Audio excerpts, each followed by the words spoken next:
Salut à tous, on se retrouve pour une vidéo spécialement consacrée au cas de Ousmane Dembélé, qui est très important parce que déjà on parle de son départ, d'un joueur qui est au club depuis pas mal d'années, mais surtout par rapport au fait que le Barça prépare donc l'avenir et qu'il y aura des recrues qui vont arriver, pas forcément uniquement pour le remplacer, mais vous allez voir que le Barça va vraiment se renforcer. Alors déjà par rapport aux dernières nouvelles, comme je vous l'avais dit, il a donc une clause libératoire qui était valable jusqu'au 1er août à 50 millions d'euros. Et désormais, ce qui s'est passé, c'est que le Paris Saint-Germain a trouvé un accord avec le joueur par rapport à un contrat de 5 ans et était prêt à payer les 50 millions d'euros de sa clause. Le truc, c'est que Dembélé a refusé que le Paris Saint-Germain paye la clause, et ça, c'est assez surprenant parce qu'on sait très bien qu'il bénéficierait de 50% de la clause avec son agent en termes de commission, etc. Et on ne sait pas trop pourquoi ça a été fait. Alors, j'ai pas non plus trop suivi, mais on comprend que ça arrange énormément le Barça. Parce que dans ce cas-là, si jamais il y a un transfert qui se fait, tout l'argent va aller pour le club. Et si jamais donc c'est par rapport à la clause, cette fois-ci, elle est maintenant à 100 millions d'euros. Donc c'est beaucoup plus significatif. Ça, c'est quand même une très bonne nouvelle. Et ce qu'il faut savoir, c'est que le Barça a donné 5 jours au Paris Saint-Germain pour trouver un accord sur le montant du transfert. Si jamais aucun accord est trouvé, le Barça va demander au PSG de payer la clause ou le joueur n'ira pas à Paris. Ça, c'est quand même pour moi très très bien joué de la part du Barça parce que ça permet tout simplement de pouvoir vite passer à autre chose, ne pas faire traîner les négociations et faire en sorte que tout simplement le Barça puisse se renforcer rapidement sur le marché. Ça, c'est quand même très positif, comme je vous l'ai dit. Maintenant, par rapport aux options, comme vous le savez, donc Fabrizio Romano a vite pris la parole et a parlé du fait que le Barça mise surtout sur le fait de pouvoir se renforcer au poste de latéral droit dans un premier temps. C'est la priorité, c'est ce que Xavi demande, et le joueur ciblé, c'est Joao Cancelo. On en parle déjà depuis un petit temps, mais là, ça commence vraiment à se concrétiser, ça en parle de plus en plus, et on sait que c'est le joueur que Xavi veut absolument.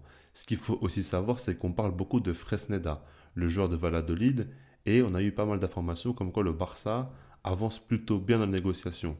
Mais ce qu'il faut savoir, c'est qu'on parle du fait est que tout simplement le Barça le voit comme une grosse opportunité. C'est possible que le club recrute donc Fresneda et le renvoie en prêt dans un club, on ne sait pas encore lequel, pour tout simplement sécuriser le joueur. Et donc, c'est possible que Cancelo et Fresneda signent au club. Alors évidemment que si jamais Cancelo ne vient pas, Fresneda sera tout simplement l'option A et aura plus de temps de jeu que prévu, en tout cas c'est avec l'équipe première. Mais en tout cas, ce que le Barça veut faire dans l'idéal, c'est de prendre les deux joueurs. Donc ça prouve bien que le Barça veut à tout prix se renforcer au poste de latéral droit et c'est ce qu'il compte faire très rapidement. C'est la grande priorité et ça me satisfait énormément parce que jusqu'à maintenant, on parlait du fait que le poste de latéral droit, c'est la dernière des priorités alors que Jules Koundé joue à ce poste alors que ce n'est pas le sien et souvent on le voit quand même en difficulté et puis il n'y a pas vraiment d'option offensive. Par exemple, quand on regarde Rafinha, qui va certainement beaucoup plus jouer avec le départ de Dembélé, c'est un ailier qui aime beaucoup rentrer dans l'axe. Si tu prends un gars comme Cancelo, lui, il peut déborder, il peut combiner avec Rafinha et ça peut beaucoup l'aider. Et je pense que Rafinha n'est pas comme Dembélé et ne peut pas non plus tenir tout le couloir droit à lui seul. Il n'a pas toutes les capacités pour le faire et c'est moins un dribbleur fou comme Dembélé. Donc ça peut vraiment matcher et prendre du sens. Alors attention parce que Baldé aussi peut faire la même chose côté gauche. Est-ce qu'il y aura un changement de système? Certainement, en tout cas l'animation va bouger si Cancelo rentre dans le 11. En dehors de ça, on a parlé aussi du fait que Joao Félix pourrait être le vrai remplaçant d'Ousmane Dembélé. Alors ce qu'il faut comprendre, c'est que c'est un joueur qui jouera totalement différent que le français.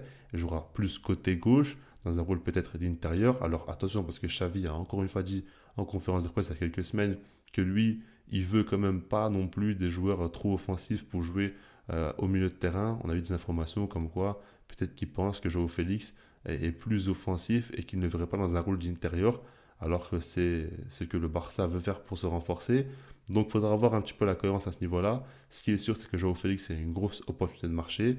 Le Barça pourrait négocier un prêt ou quoi, en tout cas une somme allégée et ça pourrait bien arranger les Catalans évidemment. Donc Joao Félix c'est très très sérieux. Ensuite, ce qu'on peut dire, c'est par rapport à Bernardo Silva.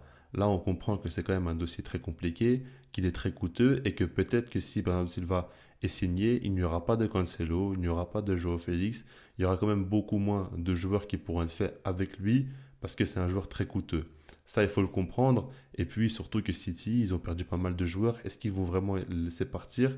Et pour combien d'argent aussi? On ne sait pas trop. C'est un dossier complexe. En tout cas, ce qui est sûr, c'est que le Barça veut toujours tenter le coup Bernardo Silva. Ils vont voir si c'est possible ou non parce que c'est l'option idéale, la grande priorité du Barça, comme je vous le dis à chaque fois. Ça ne bouge pas, mais le Barça ne va pas perdre non plus trop de temps. Si jamais il y a moyen de faire Cancelo et Joao Félix, même Fresneda, c'est ce que le club fera.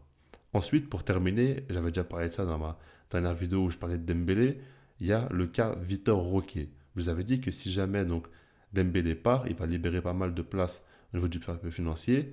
Et pourquoi pas imaginer que Vitor Roque puisse être inscrit dès cet été et non pas l'hiver prochain. Ça, c'est quand même une très bonne nouvelle.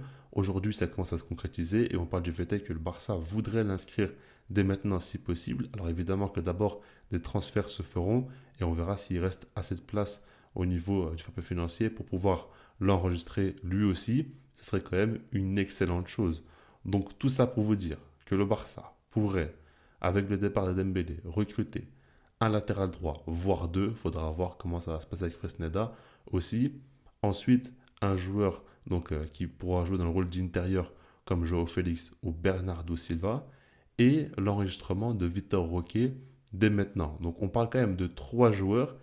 Et comme je vous le disais déjà, Ousmane Dembélé, c'est un joueur qui a toujours montré énormément d'incertitudes depuis qu'il est au Barça, par rapport à ses blessures et même par rapport à ses performances où il est très instable. Et par rapport à ça, si jamais tu le perds, mais qu'en contrepartie, tu prends trois joueurs, on va dire trois ou quatre joueurs, et en plus des joueurs très très talentueux, bah pour moi, il n'y a aucun doute, c'est évidemment une très bonne chose. Et certains diront peut-être qu'il n'y a pas vraiment le profil similaire pour remplacer Dembélé, et c'est vrai, parce que quand on regarde sur le marché, des joueurs disponibles du même profil que Dembélé, il n'y en a pas, parce que, enfin, en tout cas, ils coûtent beaucoup trop cher, ou en tout cas leur club ne veut pas les vendre, etc. Donc par rapport à ça, il faut aussi comprendre qu'il n'y aura pas un vrai remplaçant de Dembélé, mais il y aura d'autres joueurs, il y aura une évolution du système, et personnellement, ça me plaît énormément. Je pense très sincèrement que le Barça serait largement gagnant, et ce qu'il faut se dire, c'est qu'au sein de cette équipe, il y a pas mal de joueurs, notamment sur le banc, qui n'ont pas vraiment le niveau du Barça, et c'est très problématique. Donc si tu peux remplacer un joueur par trois gars qui sont vraiment très talentueux et qui peuvent beaucoup t'apporter à court, moyen et long terme, c'est vraiment le top du top. Donc on verra comment ça va se passer, mais en tout cas, que vous sachiez, pour moi en tout cas, le Barça serait largement gagnant s'ils arrivent à concrétiser tous ces transferts. Maintenant, on est quand même plutôt bien parti pour ces dossiers-là qui sont déjà bien avancés. Donc on verra que le PSG commence à se passer au niveau des négociations. Est-ce que la clause de 100 millions d'euros sera payée ou il y aura un montant de transfert, ce qui sera encore mieux pour le Barça à partir de 50 millions d'euros, en tout cas plus de 50. Le Barça serait vraiment dans un bénéfice très large à ce niveau-là et ça pourrait vraiment être une bonne chose pour réinvestir l'argent derrière. Donc voilà, je laisse là-dessus, puis sinon moi je vous dis peace.